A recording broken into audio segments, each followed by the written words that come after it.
आज मेरे मन की वही व्यथा है जो भरत जी की थी जब भगवान श्री राम 14 वर्ष के लिए अयोध्या से वनवास पे गए और भरत जी को अयोध्या का शासन संभालना पड़ा।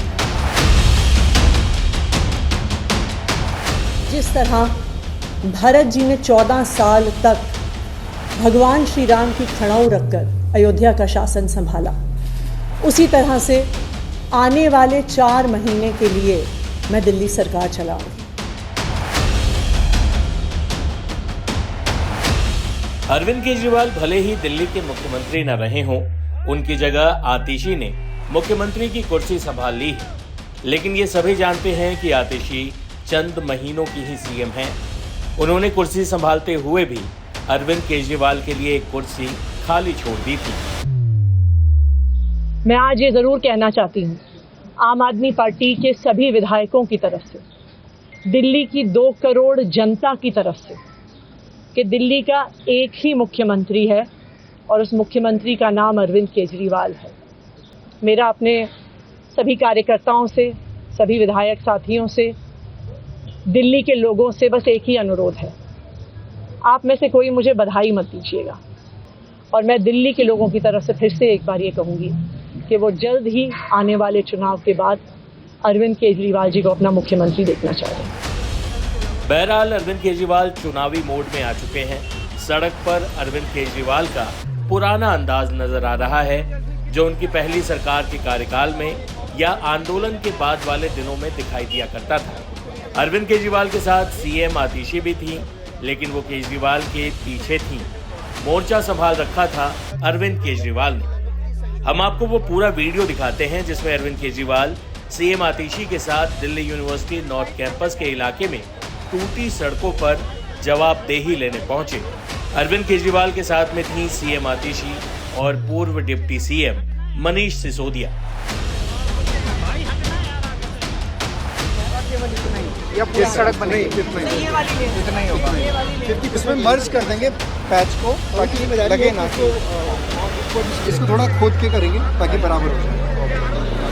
बढ़िया, हज़ारों बच्चे और हज़ारों बहुत मतलब डीयू का पूरा आपका प्लस कनेक्टिंग है सर, मतलब आपका समझिए रिंग रोड से उधर का पूरा ट्रैफिक उधर से ही जाता है। हमारे यहाँ जैसे कितनी सड़कें ऐसे टूटी हुई हैं, इसके अलावा एक और पीडब्ल्यूडी के वो भी हो जाएगी, वो भी हो जाएगी, और एमसीडी की तो बहुत वो हम करवा रहे हैं बहुत सारी। जैसे अभी तुमको 5 करोड़ मिलेंगे उसमें हो जाएगी एमसीडी की। मैं इनके एक बड़े नेता से मिला था, उनके नेता से मैंने पूछा कि मुझे गिरफ्तार करके उनको क्या फायदा हुआ, तो उन्होंने जो जवाब दिया वो सुन के मैं भौचक्का रह गया। मैंने उनसे पूछा मुझे गिरफ्तार करके आपको क्या फायदा हुआ, तो कहते हैं कि दिल्ली सरकार तो डीरेल हो ही गई, दिल्ली तो ठप हो ही गई।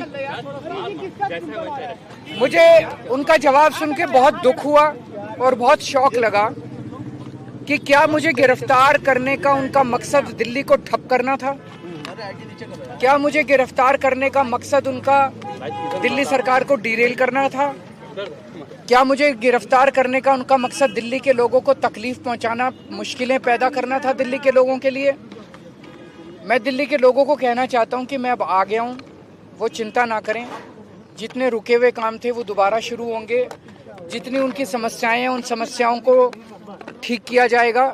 अभी हम लोग सब लोग डीयू में खड़े हैं और डीयू की ये सड़क जो है, ये अभी हम जो देख रहे हैं यहाँ पे पानी की पाइपलाइन डली है जिसकी वजह से सड़क टूट गई है। ये सड़क काफ़ी इस्तेमाल की जाती है, तो मैंने आतिशी जी जो सीएम है उनसे बात की, तो इस सड़क को अब तुरंत रिपेयर करवाया जाएगा और जल्दी इस सड़क को ठीक करवाया जाएगा।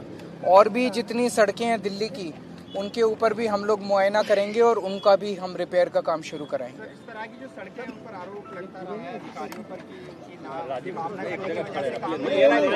मैंने जैसे बताया कि इन लोगों का मकसद ही ये था कि दिल्ली का काम ठप करके आम आदमी पार्टी की सरकार को बदनाम करना, लेकिन हम दिल्ली के लोगों के काम रुकने नहीं देंगे। अब मैं आ गया हूं जेल से बाहर, जितने रुके हुए काम है वो सारे काम दोबारा चालू करें।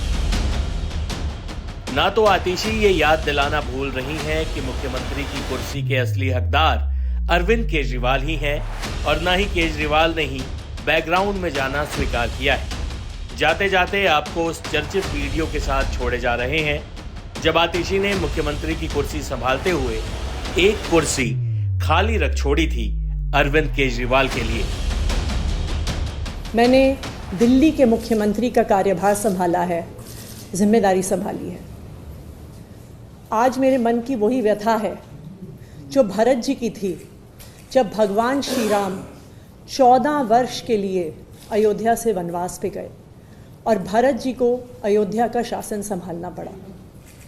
जिस तरह भरत जी ने 14 साल तक भगवान श्री राम की खड़ाऊ रखकर अयोध्या का शासन संभाला, उसी तरह से आने वाले 4 महीने के लिए मैं दिल्ली सरकार चलाऊंगी।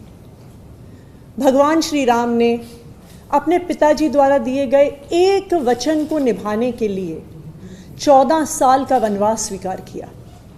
इसीलिए हम भगवान श्री राम को मर्यादा पुरुषोत्तम कहते हैं। उनकी जिंदगी हम सबके लिए मर्यादा और नैतिकता की एक मिसाल है। बिल्कुल उसी तरह अरविंद केजरीवाल जी ने इस देश की राजनीति में मर्यादा और नैतिकता की एक मिसाल कायम की है। पिछले 2 साल से भारतीय जनता पार्टी ने अरविंद केजरीवाल जी पर कीचड़ उछालने में कोई भी कसर नहीं छोड़ी। उन पर झूठे मुकदमे लगाए, उनको गिरफ्तार किया, उनको 6 महीने तक जेल में रखा। जब अरविंद केजरीवाल जी को सुप्रीम कोर्ट ने जमानत दी तो उन्होंने कहा कि अरविंद केजरीवाल जी की गिरफ्तारी एक दुर्भावना के तहत हुई है। शायद कोई भी और नेता होता तो मुख्यमंत्री की कुर्सी पर बैठने से पहले 2 मिनट भी नहीं सोचता, लेकिन अरविंद केजरीवाल जी ने कहा कि मैं तब तक मुख्यमंत्री की इस कुर्सी पर नहीं बैठूंगा जब तक दिल्ली के लोग उनकी ईमानदारी पर भरोसा नहीं दिखाते। और उन्होंने मुख्यमंत्री पद से इस्तीफा दे दिया। लेकिन दिल्ली के मुख्यमंत्री की कुर्सी, ये कुर्सी अरविंद केजरीवाल जी की है। मुझे पूरा भरोसा है कि फरवरी में 4 महीने में जो आने वाले चुनाव हैं, दिल्ली के लोग अपने प्यार के साथ, अपने आशीर्वाद के साथ, अपने भरोसे के साथ फिर से अरविंद केजरीवाल जी को मुख्यमंत्री की कुर्सी पर बैठाएंगे। तब तक ये कुर्सी इसी कमरे में रहेगी, अरविंद केजरीवाल जी का इंतज़ार करेगी। धन्यवाद।